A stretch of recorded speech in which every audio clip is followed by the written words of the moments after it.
Hello race fans! As the visor goes down, we head into the second round of coverage from the opening day of the Clockwise series. The majority of this video will be focused on uncut action of the opening third of this second race in the day. So we join the action on board Todd White as he floats into the light bulb corner, tucks in behind John Brown. We've got Andy Hodson on the outside, drawing level, manages to keep his position through the kink, but further toward the back, Tom Kitchener gets up the inside of Jamie through that switch, and as they head into the hairpin corner, everyone goes through 2x2, and Tom gets that place done. Jamie switches to the outside. Everyone gets nice and cozy as they come out of the loop there, none more so than Todd White, getting himself right next to Andy Hodson in behind Bruno as they go through the final corner. And as the whole pack squirms its way onto the main straight, Tom gets alongside Cole Spencer, gives him a little wrestle through the little kink. And as they head down into turn one, Cole gets a little blindsided by Andy on the inside, who then taps Todd, sends him to the outside, and he gets a smack up the rear from Tom for good measure. And the championship leader assertively pushes his way in front of Andy, but Jamie goes around the outside of the light bulb, passing two carts in the process, tucks in behind Tom with a brilliant move, and for the first time all race, everybody is line astern. Into the hairpin, Tom turns in a little earlier to try and get up the inside of Todd. It doesn't work, but he switches to the inside of the loop, looking for a bit of grip as Jamie fights his cart for all it's worth. And as we switch back on board with Todd, he has a little look over his shoulder to see where Tom is. Nothing there yet, so he's going to have an optimistic dive up the inside of John into the final corner. Small tap, no arm done, not really much movement in the cart to cause John any great loss of speed, but Todd is still cautious over where Tom is, and as we switch on board with Jamie, who is following in just behind, Tom goes right down the inside, tries to grab that apex, and as he slides it through the corner, he doesn't make any contact on the exit with Todd. Nice and clean. Jamie tries to grab the inside, has a whack of oversteer, but Tom finds some grip out of nowhere around the outside, and he goes sailing past Todd through into the switch, but Todd takes a really nice tight line, gets a bit of grip on the curb, and catapults himself back ahead as they go into the hairpin.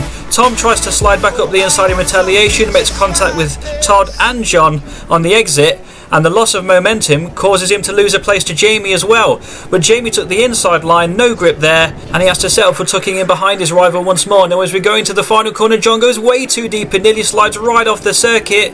That little distraction saps Todd of all his momentum. Tom gets up the inside, Jamie tries to follow through, Todd doesn't know where they are. Which side has Jamie gone? There he is, down into turn one. Todd turns in but finds his route blocked by Jamie as he gives him a little tap up the rear on the exit for good measure, but he's lost the place, and now he has to focus on behind because John Brown is encroaching upon him as well. He tries to defend around the outside of the light bulb, it works, there's enough grip out there. Going through the switch, he has another look over his shoulder to see where John is. The threat isn't over yet, and as they go into the hairpin, John tries his luck, slides up the inside. Todd switches to the outer line to see if he can defend back. John squirming his cart through the corner, slides out wide.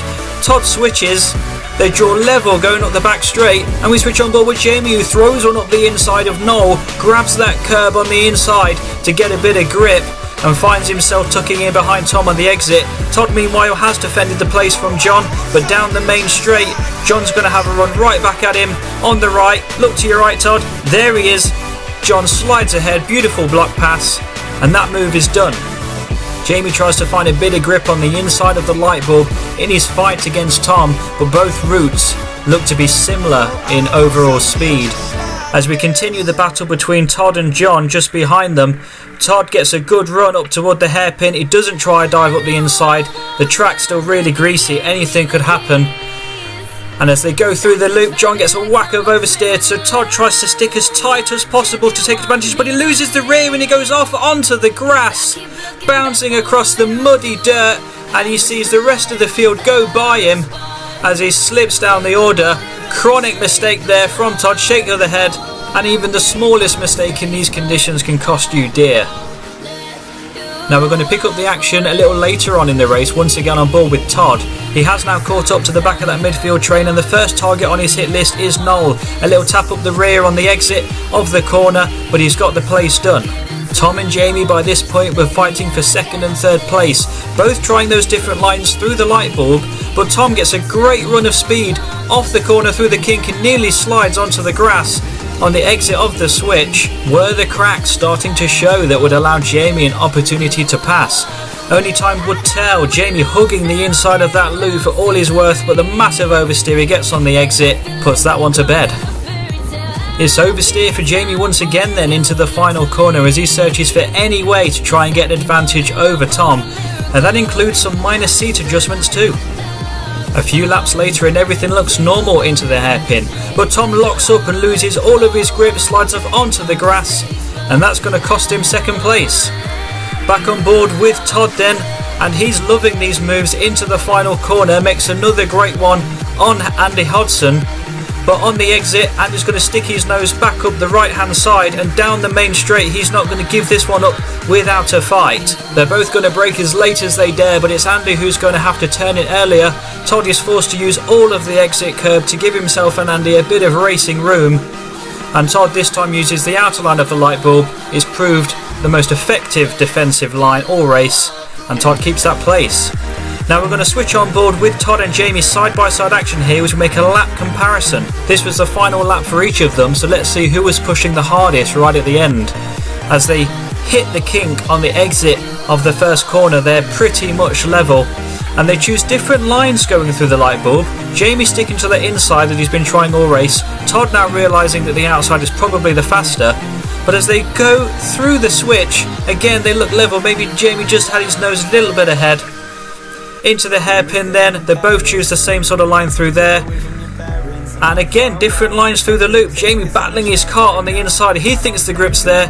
Todd sticking to the known method in the wet by going around the outside. And as they come onto the white lines, again, they're pretty much bang on equal. But does Todd carry a bit of extra speed into the final corner by getting that traction off the loop as they hit the final apex of the final corner? I don't know about you, but I can't really tell the difference between them as they cross the line.